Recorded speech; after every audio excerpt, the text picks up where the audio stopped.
नेपाल सरकारलाई धेरै धेरै धन्यवाद। यही चितवनमा उभिएर कारागारबाट मुक्त हुने बित्तिकै प्रधानमन्त्रीज्यू खुट्टा नकमाउनुहोस्, राष्ट्रपा तपाईँको साथमा भनेको थियौँ, अनुहार उज्यालो पार्नुहोस् भनेको थियौँ। सबैले राम्रो काम गर्नुभयो। म नेपाल सरकार विशेष गरी सम्माननीय प्रधानमन्त्रीज्यूलाई धेरै धेरै धन्यवाद दिन चाहन्छु। आमालाई धन्यवाद। सिङ्गो चितवनले आमालाई धन्यवाद दिएको छ है। एक स्वरमा भनौँ, धन्यवाद आमा। म सुरक्षा निकायका सम्पूर्ण महानुभावहरूलाई धन्यवाद दिन चाहन्छु। मैले हिजो पनि भनेको थिएँ, विषम परिस्थितिमा संसारका कयौं ठाउँहरूमा यस्ता विभिन्न घटनाहरू हुँदाखेरि त्यहाँ लोकतन्त्रको हत्या गर्ने कामहरू सुरक्षा निकायले गरेको हुन्छ।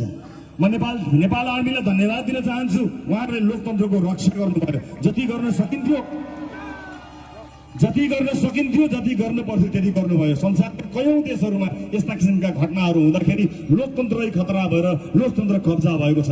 तर हाम्रो मुलुकको सुरक्षा निकायले अनि विशेष गरेर नेपाली सेनाले नेपालको लोकतन्त्रको सम्मान गरेको छ र आज यो अवस्थासम्म पुर्याएको छ। म सम्पूर्ण सेना परिवारलाई धन्यवाद दिन चाहन्छु। नेपाल प्रहरी, सशस्त्र प्रहरी लगायत सम्पूर्ण सुरक्षा निकायका महानुभावहरूलाई म धन्यवाद दिन चाहन्छु।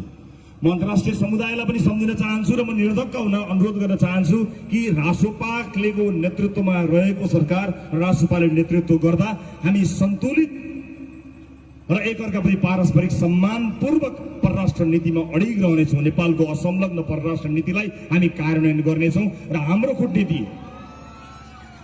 अबको हाम्रो कूटनीति विकास कूटनीति हुनेछ। डेभलपमेन्ट डिप्लोमेसीमा राष्ट्रपाले विश्वास गर्नेछ।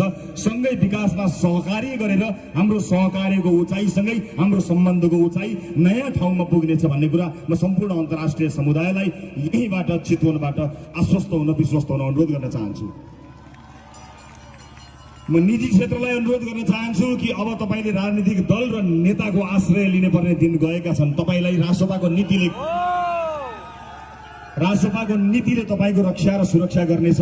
स्वदेशमा लगानी गर्ने वातावरण बनाउनको निमित्त, तपाईँहरूको लगानी सुनिश्चित गर्नको निमित्त त्यो सुनिश्चित र सुरक्षित लगानीको वातावरणका लागि राष्ट्रपाले निरन्तर काम गर्नेछ।